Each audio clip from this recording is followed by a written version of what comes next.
नमस्कार। अर्थशास्त्र विभाग में आप सभी का हार्दिक स्वागत है।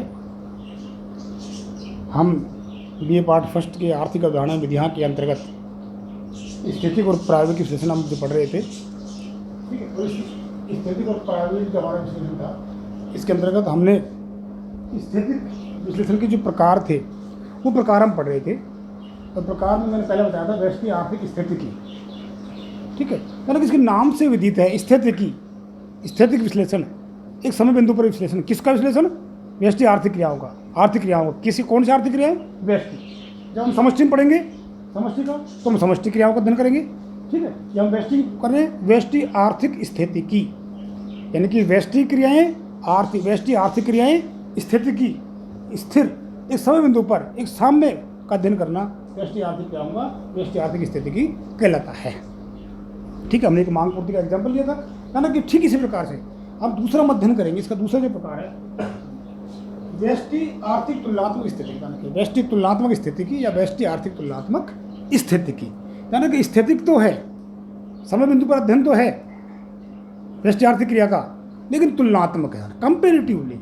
यानी कि और तुलना हम किसी करते हैं, यानी कि दो या दो से अधिक बिंदुओं की हम तुलना करते हैं। तुलना के लिए कम से कम हमको दो या दो से अधिक बिंदु चाहिए, दो से कम नहीं चाहिए। तो हमने जो पहला बिंदु लिया था, हमने व्यष्टि आर्थिक स्थिति का अध्ययन किया था, हमारा एक ही समय बिंदु आ रहा था।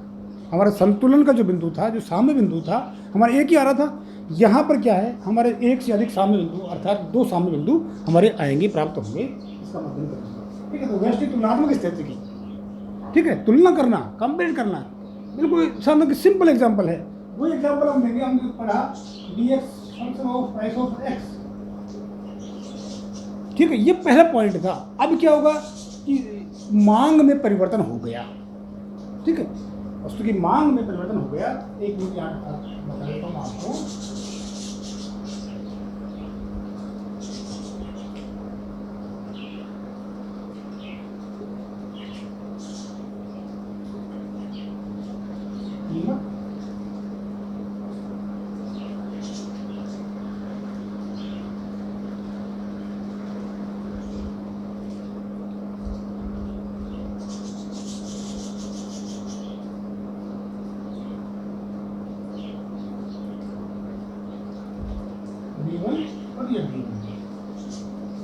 ठीक है, एक्स V1 हमारा बदल जाता है, ठीक है, हमारा बदल गया।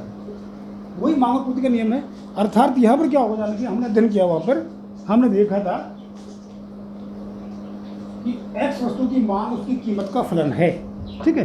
तो हमने ई बिंदु प्राप्त हो गया, ई पॉइंट हमको आ गया, जहाँ हमारा जो डी मांगोकर है और ऐसे जो पूर्तियोकर है, दोनों एक दूसरे को ई बिंदु पर काटती हैं। अर्थात जहाँ दोनों ई बिंदु पर बराबर की स्थिति में, डी इक्वल टू एस है ई बिंदु पर तो ये यहाँ पर ओपी कीमत का निर्धारण हो रहा है, ठीक। और यहाँ क्यू मान लेता हूँ, उसमें इसको Q1 ले लेता हूँ, और ओ क्यू मांग व पूर्ति बराबर हो रही है। तो ये हमारा ई बिंदु आ गया। अब हम मान लेते हैं कि मांग में वृद्धि हो जाती है, यानी किसी कारणवश, ठीक है, मांग जो किसी वस्तु की जो डिमांड है, डिमांड बढ़ जाती है। यानी कि डिमांड घट भी सकती है, डिमांड बढ़ भी सकती है। हम यहाँ बढ़ने का एग्जांपल ले रहे हैं कि किसी कारण से, यानी कि वस्तु की मांग बढ़ जाती है, वो नया मांग वक्र जो है वो हमारे D1 प्राप्त हो जाता है। नया मांग वक्र हमारा D1 प्राप्त हो जाता है।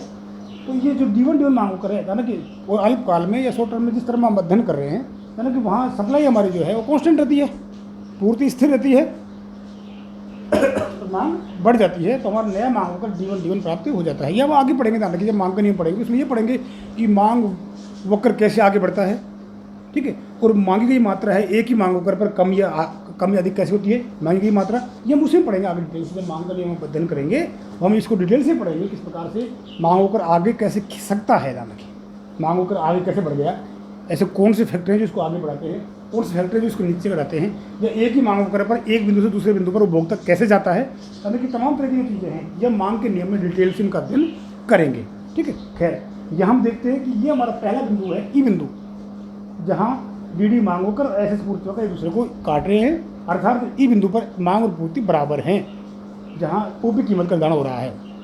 अब मैंने कहा कि किसी कारणवश मांग में वृद्धि हो जाती है, ठीक है, मांग बढ़ जाती है, तो नया मांग वक्र D1 प्राप्त हो जाता है। यानी कि जो एस पूर्ति वक्र को, पूर्ति वक्र कॉन्स्टेंट है, स्थिर है अल्पकाल में, ठीक है, पूर्ति वक्र को ईवन बिंदु पर काटता है और नया हमारा संतुलन बिंदु क्या आ जाता है, ईवन आ जाता है। नया संतुलन बिंदु ईवन आ जाता है। ठीक है, तो जाना कि तुलनात्मक स्थिति के अंतर्गत हमने क्या किया कि ये मांग हम व्यष्टि आर्थिक, यानी कि व्यष्टि आर्थिक क्रिया है एक वस्तु की मांग का, आर्थिक है इकोनॉमिक क्रिया है, और तुलनात्मक हम तुलना कर रहे हैं, कंपेयर कर रहे हैं, किसकी तुलना कर रहे हैं, ई बिंदु की और ईवन बिंदु की। ध्यान रखिए, साम्य बिंदु ई और साम्य बिंदु ईवन का तुलनात्मक अध्ययन ही व्यष्टि आर्थिक तुलनात्मक स्थिति की कहलाता है। तुलनात्मक अध्ययन किस चीज़ का, तुलनात्मक अध्ययन ये करना है कि ई बिंदु पर मांग और पूर्ति कितनी है, ठीक है, और कीमत कितनी है, और ईवन बिंदु पर मांग और पूर्ति कितनी है और कीमत कितनी है। इस प्रकार से इन दोनों बिंदुओं पर मांग और पूर्ति और कीमत का तुलनात्मक अध्ययन करना ही व्यष्टि आर्थिक तुलनात्मक स्थिति के नाम से जानते हैं। कि वही समय बिंदु पर हम अध्ययन करते हैं नाम के। ठीक है, तो यहाँ पर हम ध्यान रखिए, मैंने बताया आपको ये विश्लेषण स्थैतिक है, प्रायोगिक नहीं है।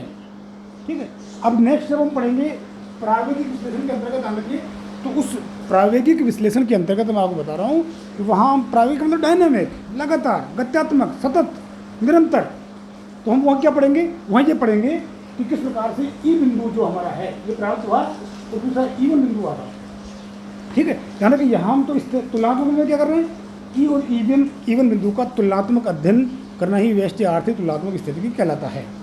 और ध्यान रखिए, जब हम प्रायोगिक विश्लेषण करेंगे, डायनेमिक एनालिसिस करेंगे, तो वहाँ पर हम इस बात का अध्ययन करेंगे कि किस प्रकार से इस वस्तु की जो कीमत है, ठीक है, या व्यष्टि आर्थिक जो क्रिया है ये, अर्थात इसका व्यष्टि आर्थिक क्रिया का जो साम्य बिंदु है, संतुलन बिंदु है, वो ई से ईवन पर कैसे पहुँचता है, ई से ईवन बिंदु पर पहुँचने की प्रक्रिया का पथ क्या है, रास्ता क्या है, इस बात का अध्ययन यानी कि हम किसमें करेंगे, व्यष्टि प्रायोगिक के अंतर्गत करेंगे, जो इसका दूसरा प्रकार है प्रायोगिक विश्लेषण। उसमें हम प्रक्रिया पथ का अध्ययन करेंगे। मैंने कहा नाम से विदित है व्यष्टि आर्थिक स्थिति की, स्थितिक साम्य, एक समय बिंदु पर साम्य किसका, व्यष्टि क्रिया का, मांग और पूर्ति का। ठीक है, व्यष्टि आर्थिक तुलनात्मक स्थिति की, व्यष्टि आर्थिक क्रिया का तुलनात्मक अध्ययन किसका, दो साम्य बिंदुओं का, मांग और पूर्ति का एग्जाम्पल ले लिया, मांग में वृद्धि हो गई, नया बिंदु आ गया। ठीक है, तो पहले बिंदु का और दूसरे बिंदु का तुलनात्मक अध्ययन, तुलना क्या करना ही है कि उन बिंदु पर कीमत कितनी है, मांग और पूर्ति कितनी है, इसका अध्ययन करना ही कहलाता है। ठीक है, जब हम समझ प्रायोगिक पढ़ेंगे उसमें हम प्रायोगिक में इसको कंटिन्यूस प्रक्रिया पथ का अध्ययन करेंगे। ठीक है, तो ये हमारी व्यष्टि आर्थिक तुलनात्मक स्थिति के नाम से जानते हैं, जो व्यष्टि स्थिति विश्लेषण का दूसरा प्रकार है। ठीक है, दूसरा प्रकार है, इसको हम कि जब आगे हम पढ़ेंगे डिटेल से, तो अगर डिटेल से इनका अध्ययन करेंगे। मैंने कहा कि ये हम क्यों पढ़ते हैं इस तरह से, जान रखिए, ये हम इसलिए पढ़ते हैं कि जब ये हमारा कॉन्सेप्ट है, जब आगे हम आर्थिक क्रिया अध्ययन करेंगे व्यष्टि शास्त्र के अंतर्गत, तो उन आर्थिक क्रियाओं के अंतर्गत हमारा जो साम्य संतुलन है बहुत इंपॉर्टेंट है। मैंने कहा कि तमाम तरह की चीज़ें हैं जो ये साम्य पर निर्भर करती हैं। हम समष्टि अर्थशास्त्र के अंतर्गत भी साम्य का अध्ययन करेंगे, किस प्रकार से ब्याज की दर का निर्धारण किया जाता है, ठीक है, उत्पादन फलन क्या है, ठीक है, तो तमाम तरह की जो साम्य की क्रियाएँ हैं उनका अध्ययन हम व्यष्टि अर्थशास्त्र में भी करेंगे, समष्टि अर्थशास्त्र में भी करेंगे। इसलिए जो हमारे कॉन्सेप्ट है, इस कॉन्सेप्ट के अंतर्गत हम इन बातों का अध्ययन करते हैं। ये हमारी व्यष्टि स्थिति की है और ये हमारी व्यष्टि आर्थिक तुलनात्मक स्थिति की है, दूसरा इसका प्रकार है। हमारे नेक्स्ट चैप्टर में हम समष्टि स्थिति की अध्ययन करेंगे।